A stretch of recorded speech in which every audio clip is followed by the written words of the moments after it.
আজি মই বনাম ঔটেঙা ঢেকীয়া আৰু পুঠি মাছৰ জোল। কি সুন্দৰ হৈছে চাওকচোন। এনেকৈ এবাৰ বনাই খাই চাবচোন। যদি ভিডিঅ'টো সম্পূৰ্ণ চাই ভাল পায়, লাইক, কমেণ্ট আৰু ছাবস্ক্ৰাইব কৰি দিব। প্ৰথমে কেৰাহীত তেল দি ল'লোঁ।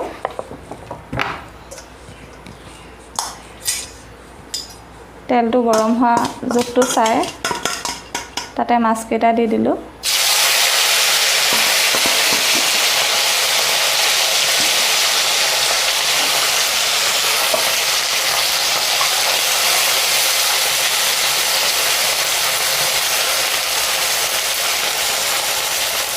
মাছকেইটা সুন্দৰকৈ ফ্ৰাই কৰি ল'ম। মাছকেইটা অলৰেডি ফ্ৰাই কৰি হৈ গৈছে। এতিয়া মাছকেইটা মই কাঢ়ি মাছখিনি ভজা তেলখিনিতে পিঁয়াজ নহৰুখিনি দি যাম।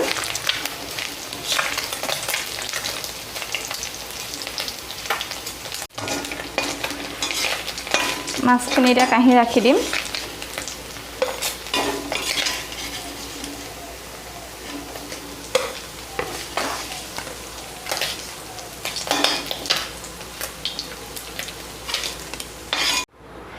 মাছখিনি কাঢ়ি লোৱাৰ পিছত সেইখিনি তেলতে মই পিঁয়াজখিনি দি দিলোঁ।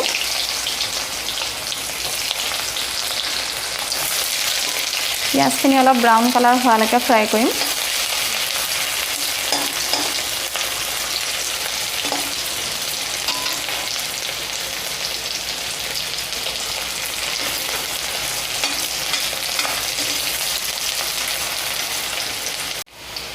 এতিয়া চাওক পিঁয়াজখিনি ব্ৰাউন কালাৰ হৈ গৈছে অলৰেডি। এতিয়া মই নহৰুখিনি দি দিম। নহৰু আৰু আদা এড কৰিম।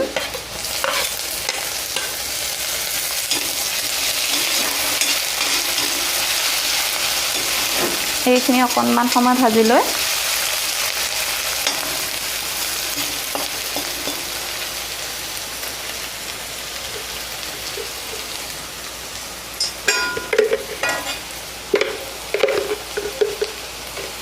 ইয়াতে অকণমান নিমখ সোৱাদ অনুসৰি,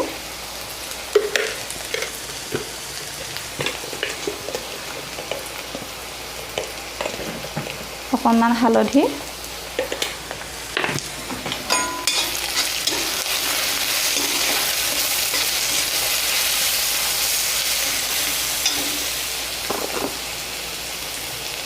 অকণমান ধনিয়া গুড়া দি দিম আৰু অকণমান জিৰা গুড়া দি দিম।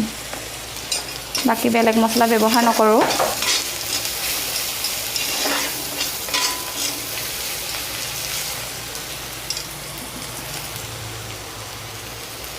নহৰুৰ পৰা ধুনীয়া গোন্ধটো ওলাই আহিছে।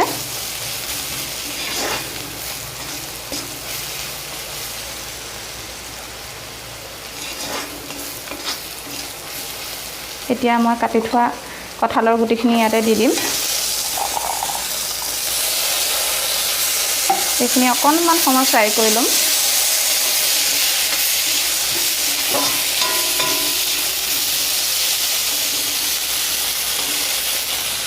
এতিয়া অকণমান ঢাকোন দি দিম কঁঠালৰ গুটিকেইটা সিজিবৰ কাৰণে। 2 মিনিটমান ভজাৰ পিছত কঁঠাল গুটিটো উলিয়াই ইয়াত ঢেকীয়া এড কৰিম।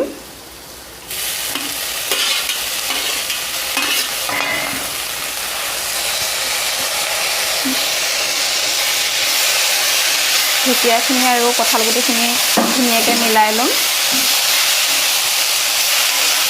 একেবাৰে থলুৱা খাদ্য, আপোনালোকে বনাই খাব কেতিয়াবা।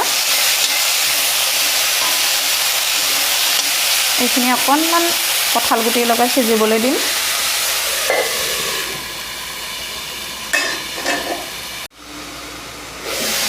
মাজে মাজে এইটো লৰাই থাকিব, লাগিবলৈ নিদিব।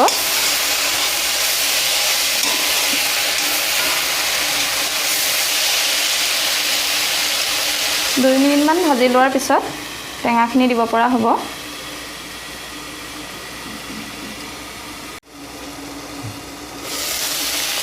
এয়া ভজা হৈ গৈছে অলৰেডি। এতিয়া কাটি থোৱা ঔটেঙাখিনি ইয়াত দি দিম। ঔটেঙাখিনি অকণমান পিছত দিওঁ, কাৰণ কঁঠাল গুটিখিনি ঢেকীয়াখিনি অকণমান আগতীয়াকৈ ভাজি ল'ব লাগে, নহ'লে কঁঠাল গুটিখিনি নিসিজিবও পাৰে।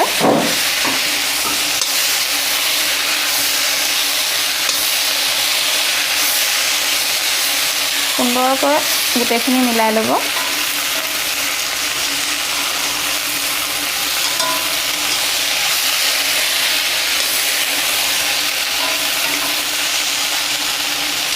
এতিয়া অকণমান ঔটেঙাটো সিজিবৰ কাৰণে ঢাকনখন মাৰি দিব।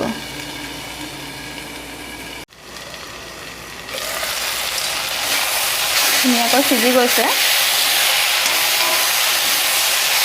এতিয়া মই ইয়াত পানী এড কৰিম। গৰম পানী কৰি থোৱা হৈছে।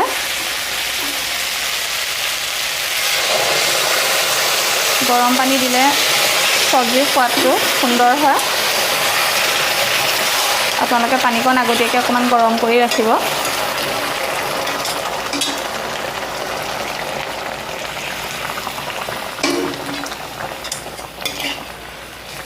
যিহেতু ঔটেঙা পুঠি মাছ ঢেকীয়াৰ লগত অকণমান জোল হ'লে ভাল হ'ব, সেইকাৰণে মই পানীকণ অকণমান বেছিকৈ দিছোঁ।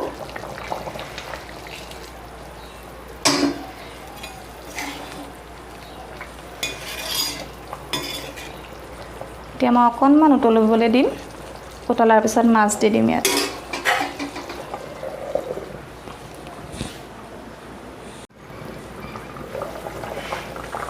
সুন্দৰকৈ উতল আহি গ'ল ধুনীয়াকৈ। গৰম পানীয়ে দিছোঁ বাৰু, অলপ উতল আহিলে ভাল হয়। এতিয়া মই ইয়াত পুঠি মাছখিনি দি দিছোঁ।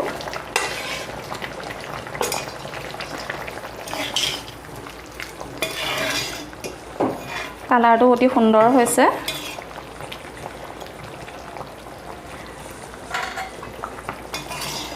মাছৰ টেঙা জোলটো স্বাস্থ্যৰ কাৰণেও উপকাৰী, আপোনালোকে বনাই খাব। এতিয়া সুন্দৰকৈ উতল এটা আহিবলৈ দিম। 5 মিনিটমান উতলাম। এয়া চাওক, সুন্দৰকৈ উতল আহি আছে। মাছৰ যিটো মিঠাটো জোললৈ যাবৰ বাবে অলপ দেৰি উতলালে সুন্দৰ হয়।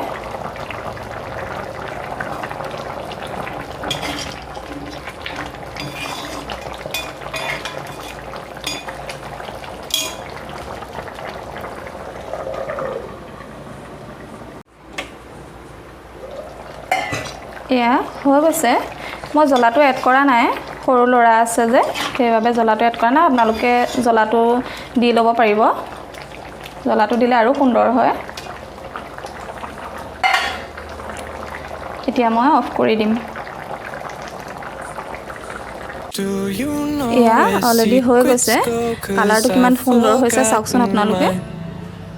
এনেকৈ কেতিয়াবা বনাই আপোনালোকেও খাই চাব, অতি সুন্দৰ পাব, স্বাস্থ্যৰ কাৰণে উপকাৰী। Your love's a little heavy, you're touching me already and it's working up my nerves. You should probably forget me 'cause I'm terrified you'll get me when I'm at my worst. It's not too late